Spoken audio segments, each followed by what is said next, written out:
Hello and welcome. तो आज हम इस वीडियो में बात करने वाले हैं कि एडल्ट मेडिकल हिस्ट्री कैसे लेते हैं। ठीक है, तो ये मैं इंटरव्यू जो लेते हैं पेशेंट का, उसके बारे में चर्चा करेंगे। तो अगले वीडियो में मैं आपको बताऊंगा कैसे लिखा जाता है। तो अभी मैं केवल इसका इंटरव्यू स्किल्स बताता हूँ। ठीक है, तो करना क्या है, सबसे पहले जो हम लोग करते हैं हॉस्पिटल जाने के बाद, पेशेंट के पास जाने के बाद पहले पेशेंट को ग्रीट करते हैं। ठीक है, तो पेशेंट को गुड मॉर्निंग सर या मैम जो भी हो, तो गुड मॉर्निंग सर। तो पहले तो पेशेंट को ग्रीट करते हैं, उसके बाद पेशेंट को इंट्रोडक्शन करते हैं अपना कि मैं कौन हूँ। ठीक है, तो बोलिएगा, जैसे कि आप मान के चलिए स्टूडेंट हैं सेकेंड ईयर। तो सर मेरा नाम कृष्णा हुआ, मैं सेकेंड ईयर स्टूडेंट BHU का हूँ, BHU यूनिवर्सिटी का। ठीक है, तो ये पहले अपना इंट्रोडक्शन दीजिएगा पेशेंट को। उसके बाद क्या होगा कि आपको रीज़न बताना है इंटरव्यू का, कि इंटरव्यू लेने आप क्यों आए हैं। तो आप बता सकते हैं कि ये मेरे स्टडी पर्पस के लिए है। तो इससे क्या होता है कि आपका पेशेंट के साथ एक ट्रस्ट बिल्डअप होता है, तो ये आपको बताना ज़रूरत है। ठीक है, उसके बाद जो है डेट एंड टाइम नोट करते हैं। तो डेट जो आज का हुआ, तो डेट नोट किए, चलिए आज के लिखे 7 अक्टूबर, फिर टाइम लिख दे 7 PM। ठीक है, जो भी टाइम पे आप जा सकते हो, मतलब सुबह में। तो करना क्या है, डेट एंड टाइम नोट करना है। तो उसके बाद source of history, source of history मतलब हुआ कि आप हिस्ट्री किससे ले रहे हैं।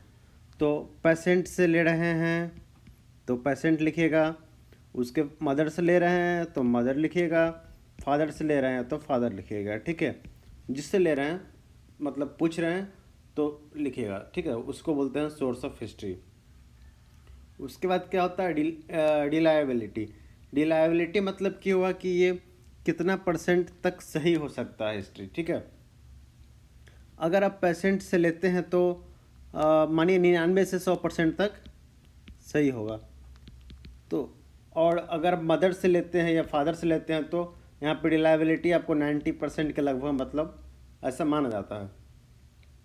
और ये रिलायबिलिटी जो है अगर पेशेंट से भी लेते हैं तो ये पेशेंट की मेमोरी पे डिपेंड करता है कि पेशेंट का याददाश्त कितना सही है। उसके बाद ये पेशेंट के ट्रस्ट पे भी डिपेंड करता है कि मतलब कि पेशेंट आपके ऊपर कितना ट्रस्ट करता है, कितना ओपन होके आपको सब कुछ बताता है। उसके बाद ये पेशेंट के मूड पे भी डिपेंड करता है। पेशेंट अगर सही मूड में हो तो सब कुछ सही से बताएगा, अगर मूड में ना हो तो सब कुछ नहीं बताता है। ठीक है, तो ये रिलायबिलिटी ये भी वेरी इंपॉर्टेंट है। तो मैं बताऊंगा आपको, जब हिस्ट्री लिखूंगा तो उसमें बताऊंगा कहाँ पे क्या लिखना है। ठीक है, अभी मैं बता रहा हूँ इंटरव्यू स्किल्स। तो अब देखेंगे जनरल डाटा। ठीक है, जनरल डाटा में क्या क्या पूछते हैं। ठीक है, तो पहले तो क्या पूछते हैं, नाम। तो नाम पूछेंगे, सर आपका नाम क्या है, तो व्हाट इज़ योर नेम, तो नाम बताएगा। जैसे मान के चलिए नाम राहुल कुमार। आपकी उम्र कितनी है, एज, तो मानिए 25 ईयर। जेंडर पूछेंगे कि आप मेल हो या फीमेल या गे हो या, तो जेंडर पूछना है। उसके बाद पूछना है पेशेंट से आपका रिलीजन क्या है। ठीक है, तो रिलीजन जैसे हिंदू है तो हिंदू, मुस्लिम तो मुस्लिम, जो भी रिलीजन हो। उसके बाद पेशेंट से पूछना है कि आपकी शादी हो चुकी है, सिंगल हो, लिव इन में रहते हो, जो भी हो। ठीक है, तो ये आपको नोट करना है। उसके बाद पेशेंट का डेट ऑफ बर्थ पूछना है कि डेट ऑफ बर्थ कब है। तो जब भी हो डेट ऑफ बर्थ, तो वो आपको डेट ऑफ बर्थ क्या करना है, आपको नोट कर देना है। ठीक है, उसके बाद क्या करना है, डेट ऑफ बर्थ के बाद पूछना है प्लेस ऑफ बर्थ। तो जन्म कहाँ हुआ आपका, तो बताया कुछ भी, ABC नगर, लखनऊ, मतलब कुछ भी, कहीं भी। उसके बाद क्या करना है आपको, पूछना है कि आपका एड्रेस क्या है, ठीक है। तो एड्रेस भी मान के चलिए सेम हो गया, लखनऊ में ये ABC नगर जो भी। तो आपको पूछना है कि उसके बाद कि डेट ऑफ एडमिशन, मतलब कि आप कब इस हॉस्पिटल में एडमिट हुए हैं। तो पेशेंट बोलेगा मैं तो परसों आया हूँ, 5 तारीख को, ठीक है। तो 5 अक्टूबर को आया पेशेंट। तो उसके बाद पूछना है आपको प्लेस ऑफ एडमिशन, मतलब कि जिस हॉस्पिटल में है। तो मान के चलिए आप BHU के हॉस्पिटल में ये इंटरव्यू ले रहे हैं, तो लिख दीजिएगा IMS BHU, मतलब जहाँ भी आप जिस हॉस्पिटल में आप ले रहे हैं तो उसके बारे में आप लिखिएगा। तो उसके बाद आपको पूछना है कि नंबर ऑफ़ टाइम्स एडमिटेड, मतलब कि आप इस हॉस्पिटल में कितनी बार आए हैं, ठीक है। तो पहली बार आए हैं तो फर्स्ट, दूसरी बार आए हैं तो सेकंड टाइम्स। उसके बाद क्या है, चीफ कंप्लेंट के बारे में देखना है। तो ये वेरी इंपॉर्टेंट है, चीफ कंप्लेंट। तो चीफ कंप्लेंट मतलब क्या हुआ कि सिम्टम्स जिसकी वजह से पेशेंट को हॉस्पिटल आना पड़ा, ठीक है। अगर पेशेंट को बहुत ही दर्द है, पेन हो रहा है, उसकी वजह से आया है तो पेन, या फीवर के कारण परेशान है बहुत दिनों से तो फीवर, या कफ, मतलब जो भी हो चीफ कंप्लेंट, मतलब कि चीफ कंप्लेंट मतलब कि पेशेंट को किसकी वजह से हॉस्पिटल आना पड़ा है, ठीक है। तो इसको बोलते हैं चीफ कंप्लेंट। उसके बाद चीफ कंप्लेंट के बाद दूसरी हुई उसके बाद देखते हैं हिस्ट्री ऑफ प्रेजेंट इलनेस, ठीक है। तो हिस्ट्री ऑफ प्रेजेंट इलनेस में क्या है कि क्रोनोलॉजिकल ऑर्डर में जितने भी प्रॉब्लम है, ठीक है, उनको हम लिखेंगे। क्रोनोलॉजिकल मतलब कि पहले क्या हुआ, मतलब कि 4 दिन पहले, 4 डेज पहले क्या हुआ, 2 डेज पहले क्या हुआ, फिर कल क्या हुआ, ठीक है, स्टडे। तो क्या क्या हुआ, मतलब उसको लिखना है पूरा क्रोनोलॉजिकल ऑर्डर में। उसके बाद 7 एट्रीब्यूट्स ऑफ सिम्टम्स होते हैं। जैसे मान के चलिए सिम्टम्स आपका पेन का हो गया तो उसके 7 एट्रीब्यूट्स होंगे, फीवर होंगे तो उसके भी 7 एट्रीब्यूट्स होंगे, मतलब कोई भी हो उसके 7 एट्रीब्यूट्स होते ही हैं। तो चलिए हम बात करते हैं पेन के बारे में। तो पेन के बारे में पूछिएगा लोकेशन, पेन कहाँ पे हो रहा है, ठीक है। तो किस पार्ट में हो रहा है आपको, एब्डोमेन के, तो आपको पूछिएगा, वो तो बताएगा नहीं आपको मेडिकल टर्म्स, आपको देखना है कि किस पार्ट में हो रहा है एब्डोमेन के, तो वहाँ पे लोकेशन को आपको मेंशन करना है, ठीक है। एपिगैस्ट्रिक पेन है, हाइपोगैस्ट्रिक पेन है, मतलब जो भी लोकेशन हुआ, ठीक है। उसके बाद आपको देखना है क्वालिटी और कैरेक्टरिस्टिक्स, ठीक है। क्वालिटी और कैरेक्टरिस्टिक्स मतलब कि ये पेन कंटिन्यूस पेन है या थ्रोम्बिंग पेन है, या जिस टाइप का पेन हो, मतलब तो पेन का क्वालिटी कैसा है ये लिखना है, ठीक है। तो थ्रोम्बिंग पेन या जो भी पेन हो, मतलब जिस टाइप का।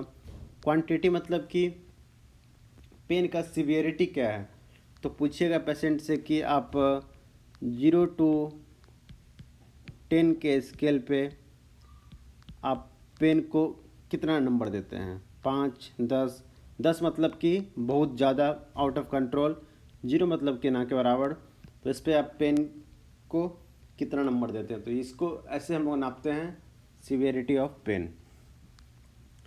फिर इसके बाद हम लोग पूछेंगे टाइमिंग के बारे में कि टाइमिंग में पूछेंगे 3 चीज़ इंपॉर्टेंट है। एक तो है ऑनसेट, मतलब कि पेन कब स्टार्ट हुआ, ठीक है। तो पेशेंट बोलेगा कि पेन 2 दिन पहले स्टार्ट हुआ, तो ये हुआ ऑनसेट। उसके बाद हुआ ड्यूरेशन, मतलब कि कितना समय से पेन हो रहा है, ठीक है। तो और पेन जो होता है वो कितना ड्यूरेशन के लिए होता है, जैसे दर्द हुआ 10 मिनट के लिए हुआ फिर बंद हो गया, तो ऐसे पूछना है ड्यूरेशन। और पूछना है फ्रीक्वेंसी, मतलब कि दिन में कितनी बार पेन होता है, ठीक है, नंबर ऑफ टाइम्स पेन। ऐसे ही फीवर के लिए भी आप कर सकते हैं। उसके बाद होता है सेटिंग इन विच अकर। सेटिंग मतलब कि कुछ एनवायरमेंटल फैक्टर्स होते हैं जो कि सिम्टम्स को कंट्रीब्यूट करते हैं। तो एनवायरमेंटल फैक्टर्स के बारे में पता कर पूछना है। जैसे आप कहाँ काम करते हैं, मतलब काम का मतलब स्ट्रेस के बारे में, वर्क के बारे में, फिर कोई इमोशन हो, कोई झगड़ा लड़ाई, मतलब कि ये इन्वायरमेंट के बारे में भी, इससे आपको कुछ डिफरेंशियल डायग्नोसिस में हेल्प करता है, ठीक है। उसके बाद हो गया aggravating factors and relieving factor. Aggravating factor मतलब कि ऐसा फैक्टर जो पेन को बढ़ावा देता हो, ठीक है, मतलब कोई भी सिम्टम्स, अगर बुखार हो तो बुखार क्यों बढ़ा, तो इसको बोलते हैं एग्रीवेटिंग। रिलीविंग मतलब कि कैसे आराम मिला, ठीक है, तो कैसे आराम मिला इसको बोलते हैं रिलीविंग। एग्रीवेटिंग मतलब कैसे ये बढ़ावा हुआ, कैसे बढ़ा, ठीक है। तो ये हो गया एग्रीवेटिंग फैक्टर और रिलीविंग फैक्टर, ये बहुत ही इंपॉर्टेंट है। फिर पूछना है कि एसोसिएटेड सिम्टम्स, जैसे कि मान चलिए पेन हो गया है, ठीक है, तो उसके बाद पेन के अलावा कि कोई भी आपको प्रॉब्लम है, जैसे कि कफ, फीवर, रैसेस, मतलब कोई भी प्रॉब्लम, तो पेन जैसे कि मेजर प्रॉब्लम जो हुआ, जैसे पेशेंट बोला कि मेरा चीफ कंप्लेंट फीवर है, मतलब तो उसके अलावा पूछेगा कि फीवर के अलावा आपको क्या होता है, वोमिटिंग होता है, स्टूल में प्रॉब्लम, मतलब कि यूरिनेशन में प्रॉब्लम, तो इसको बोलते हैं एसोसिएटेड सिम्टम्स। मतलब कि चीफ कंप्लेंट के अलावा जो भी मतलब सिम्टम्स पेशेंट में पाए जाते हैं उसको बोलते हैं एसोसिएटेड सिम्टम्स, ठीक है। उसके बाद हम लोग पूछेंगे कि मेडिकेशन के बारे में, बहुत ज़रूरी है पूछना मेडिकेशन, कि आपने कोई मेडिकेशन लिया, अगर लिया तो उसका दवा का नाम क्या है, तो आप जेनेरिक नेम भी लिख सकते हैं तो ज़्यादा ये होगा, और ये ब्रैकेट में आप इसका ब्रांड नेम भी लिख सकते हैं, जो पेशेंट लिया तो जेनेरिक नेम भी लिख सकते हैं, ज़्यादा अच्छा रहेगा। तो ड्रग नेम, पेशेंट कौन सा ड्रग लिया, फिर डोज मतलब कि कितना मिलीग्राम और ग्राम जो भी है, डोज क्या है वो मेडिसिन का, वो लिखना है। फिर उसके बाद लिखना है रूट, कि ये ओरल रूट से लिया या कोई और रूट से लिया, ठीक है, तो रूट दवा का लिखना है। फिर फ्रीक्वेंसी मतलब कि कितना टाइम दवा लिया, ठीक है, ये लिखना है। तो ये सब इम्पोर्टेंट आपको पूछना है। फिर आपको पूछना है कि होम रेमेडीज़, मतलब कि होता है कि लोग घर पे ही खुद से कोई दवा ले लेते हैं या कोई कुछ मतलब कि इलाज करने का सोचते हैं, तो वो क्या किए, या कोई हर्बल या आयुर्वेदिक मेडिसिन लिए हैं, तो हर्बल सप्लीमेंट्स, तो ये भी पूछना है, ठीक है। उसके बाद पूछना है एलर्जी के बारे में, तो एलर्जी के बारे में पूछना है कि आपको एलर्जी, कोई दवा से एलर्जी है तो कौन दवा है उसका नाम लिखिएगा ज़रूर। फिर पूछेगा फूड, कोई खाने पीने का कोई आइटम जिससे आपको एलर्जी हो तो वो लिखिएगा, या कोई इंसेक्ट या कोई जानवर से एलर्जी हो, या कोई इन्वायरमेंट, या मतलब कि होता है किसी को धूल से एलर्जी होता है, किसी को सूरज से एलर्जी होता है, तो सनलाइट से, तो ये इन्वायरमेंट का ये भी आपको नोट करना है, ठीक है। उसके बाद पूछना है कि आप टोबैको जो है सिगरेट यूज करते हैं, तम्बाकू, ये सॉरी फॉर सिगरेट, ये कितना पैक है, ठीक है। तो सिगरेट के लिए पूछना है एक साल में कितना पैक सिगरेट आप ख़त्म कर देते हैं, या अगर कोई खैनी खा रहा है या कोई भी मतलब कि टाइप का नशा कर रहा है उसके बारे में आपको पूछना है, और कितना करता है। उसके बाद आपको पूछना है कि जो अगर आप सिगरेट छोड़ दिए हैं तो कितना दिन पहले छोड़े हैं, ठीक है, यह भी बहुत इंपॉर्टेंट है पूछना। तो इससे आपको डिफरेंशियल डायग्नोसिस में हेल्प मिलेगा। तो टोबैको यूज़, टोबैको में को भी खैनी या कोई तम्बाकू या कोई गुटखा जो खाते हैं लोग, तो पूछिएगा गुटखा कोई खाते हैं गुटखा, मतलब ये सब आपको हेल्प करेगा, ठीक है।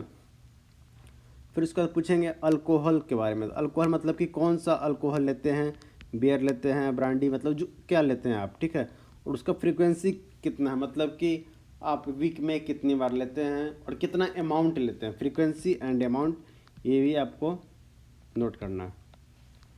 अगर ड्रग्स लेते हैं तो ड्रग्स के बारे में बताइए, लेकिन वैसे कोई बताना चाहता नहीं है ड्रग्स के बारे में अगर कोई लेता हो।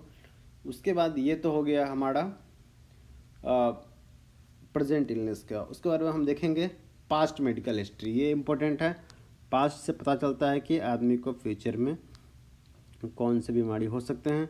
तो पास्ट में हम लोग पूछेंगे चाइल्डहुड इलनेस, मतलब कि बचपन में आपको कोई बीमारी था या नहीं। तो ये कॉमन सी डिजीज़ है जो बचपन में पाए जाते हैं, तो ये पेशेंट को आप पूछ सकते हैं, या पेशेंट भी बताएगा, अब बता दें तो सही है, नहीं तो पूछ सकते हैं कोई आपको मिसल्स था या रूबेला या मम्प्स या वोपिंग कप्स या चिकन पॉक्स या रूमेटिक फीवर, तो आप इसको लोकल लैंग्वेज में आप बता सकते हैं, पूछ सकते हैं, जिसको पेशेंट को समझ में आए। तो ये इंग्लिश में तो समझ में सबको आता नहीं है। फिर आप पूछिएगा स्कारलेट फीवर या पोलियो तो या क्रोनिक इलनेस कोई दूसरा भी बीमारी हो बचपन में तो उसके बारे में। तो ये बहुत इंपॉर्टेंट है चाइल्डहुड इलनेस, ठीक है। उसका पूछना है एडल्ट इलनेस। एडल्ट मतलब कि आपका मतलब कि एडल्ट होने के बाद आपको कोई बीमारी है या नहीं। तो इसमें एडल्ट इलनेस में क्या है, मेडिकल में, तो मेडिकल में आपको आता है एक डायबिटीज़ पाए जाते हैं, मतलब नॉर्मल है तो डायबिटीज़, या हाइपरटेंशन किसी को है तो वो पूछना है, हेपेटाइटिस है या नहीं, एस्थमा, HIV मतलब कि आजकल कॉमन है। तो ये सब आप मतलब अगर बता दे पेशेंट तो सही है, नहीं तो आप पूछ सकते हैं ऑप्शन देकर आपको ये बीमारी है, ये हुआ था, ये हुआ था, ठीक है। उसके बाद पूछना है कि हॉस्पिटलाइजेशन मतलब कि आप हॉस्पिटल में पहले एडमिट हुए थे तो ये भी पूछना है। फिर पूछना है नंबर ऑफ सेक्सुअल पार्टनर। तो इससे क्या है कि सेक्सुअली ट्रांसमिटेड डिजीज का पता चलता है, तो ये आप पूछ सकते हैं, वैसे लोग बताना जल्दी चाहते हैं नहीं। फिर हम बात करेंगे सर्जिकल का। सर्जिकल में आप पूछिएगा पेशेंट को कि आपका कोई सर्जरी हुआ था, अगर सर्जरी हुआ था तो कब हुआ था, उसका डेट लिखना है। उसके बाद पूछना है कि इंडिकेशन मतलब कि क्या था, प्रॉब्लम क्या था आपको, और ये टाइप्स ऑफ ऑपरेशन मतलब कि ऑपरेशन जो हुआ था, ठीक है, और किस टाइप का ऑपरेशन हुआ था, ठीक है। तो उसके बारे में पूछना है। अगर सर्जरी हुआ तो, नहीं सर्जरी हुआ तो ये कोई मतलब ही नहीं लिखने का।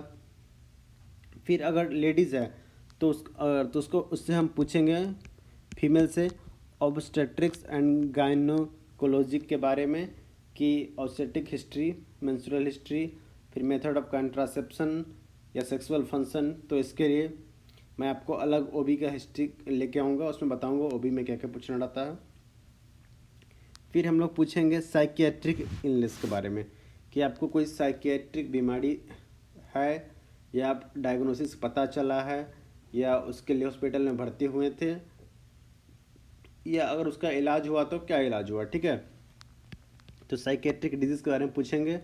उसके बाद हम लोग पूछेंगे हेल्थ मेंटेनेंस के बारे में कि आपने कोई इम्यूनाइजेशन मतलब कि कोई वैक्सीन लिया है, तो ये आपको ऑप्शन देना पड़ेगा, तो पेशेंट को जल्दी बता सकते हैं, नहीं तो पेशेंट जिसको पता हो वो बता देंगे कि हाँ मैंने पोलियो का लिया था खुराक, मैंने हेपेटाइटिस B का लिया है, मम्स का लिया है, रूबेला का लिया है, जो भी।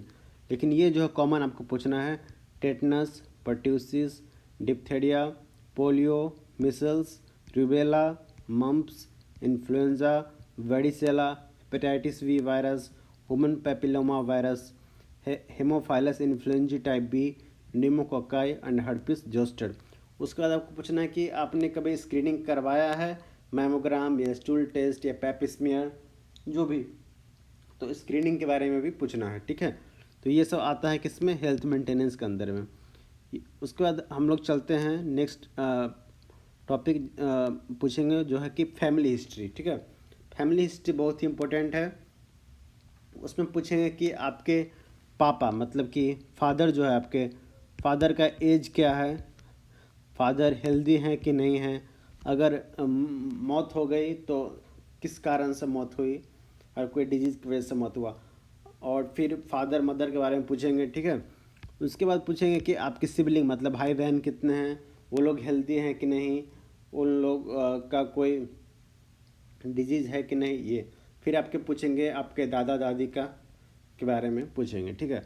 अगर ये पेशेंट अगर ओल्डर पेशेंट है तो ओल्डर पेशेंट के मतलब कि चाइल्ड के बारे में पूछेंगे और उसके ग्रैंड चिल्ड्रन के बारे में पूछेंगे, ठीक है। ये हो गया फैमिली हिस्ट्री में। कुछ डिजीज़ फैमिली हिस्ट्री के लिए पूछा जाता है जो कि ज़्यादा मतलब कि कॉमन है, जैसे कि हाइपरटेंशन पूछा जाता है।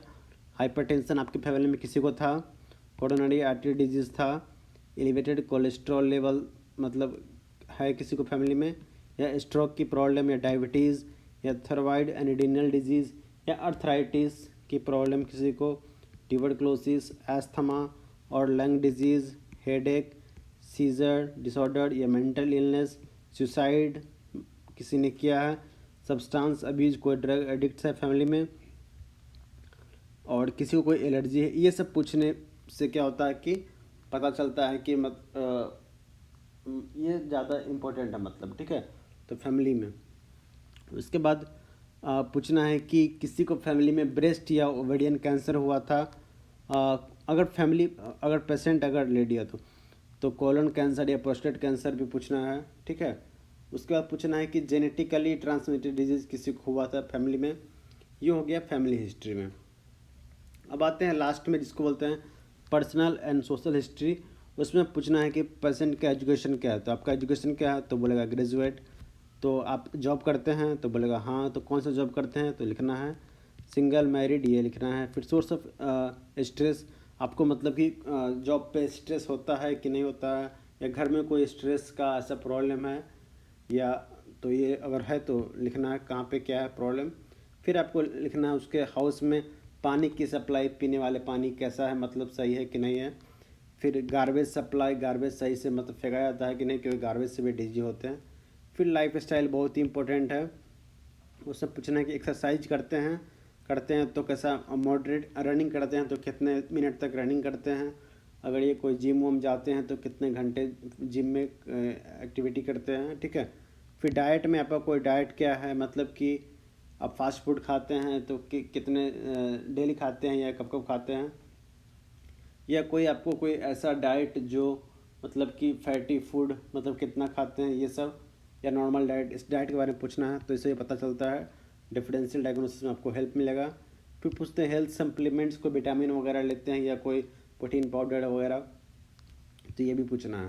उसके बाद पूछना है कि सेफ्टी मेजर्स, आप सीट बेल्ट लगाते हैं कि नहीं, हेलमेट वगैरह, तो ये सब से भी पता चलता है आपको, ठीक है। डिफरेंशियल डायग्नोसिस, तो ये हो गया आपका एडल्ट मेडिकल हिस्ट्री। तो ये हो गया आपको। उसके बाद आता है वाइटल साइन। तो वाइटल साइन हम लोग में आ गया बीपी, हाइट, वेट, तो ये इसके लिए मैं अगले वीडियो में बताऊंगा वाइटल साइन। उसका आता है रिव्यू ऑफ सिस्टम, मतलब कि हेड, ऊपर से हेड से लेके नीचे टो तक, मतलब कि आपको सारा सिस्टम का रिव्यू करना होता है। कहाँ पे कोई प्रॉब्लम है, अगर हो तो सर्किल लगाएंगे, तो इसके लिए मैं भी अलग वीडियो लेके आऊँगा। फिर फिजिकल एग्जामिनेशन में मतलब कि बॉडी के सारे पार्ट्स का फिजिकल एग्जामिनेशन करते हैं। उसके बाद हम लोग पहुँचते हैं डिफरेंशियल डायग्नोसिस पे। फिर डिफरेंशियल डायग्नोसिस के बाद हम लोग पहुँचते हैं क्लिनिकल इम्प्रेशन में, कि मतलब कि डिजीज़ क्या है। तो उसके बाद हम लोग बताते हैं ट्रीटमेंट एंड मैनेजमेंट के बारे में। तो ये हम लोग, तो इतना लंबा ये हिस्ट्री है, तो मैंने आज तक यहाँ तक लिया हूँ। मैं नेक्स्ट वीडियो में वाइटल साइन कर लूँगा, फिर आपको रिव्यू ऑफ सिस्टम और फिजिकल एग्जामिनेशन का मैं फीमेल ऑब्स्टेट्रिक्स एंड गायनेकोलॉजी पे भी बनाऊँगा हिस्ट्री टेकिंग का वीडियो, और पीडियाट्रिक्स पे बनाऊँगा, और सर्जरी पे भी बनाऊँगा। ये तो कॉमन आईएम का था मतलब, ठीक है। तो वीडियो कैसा लगा कमेंट में ज़रूर बताइएगा, अपना सुझाव दीजिएगा। तो चैनल को सब्सक्राइब कीजिएगा। आज के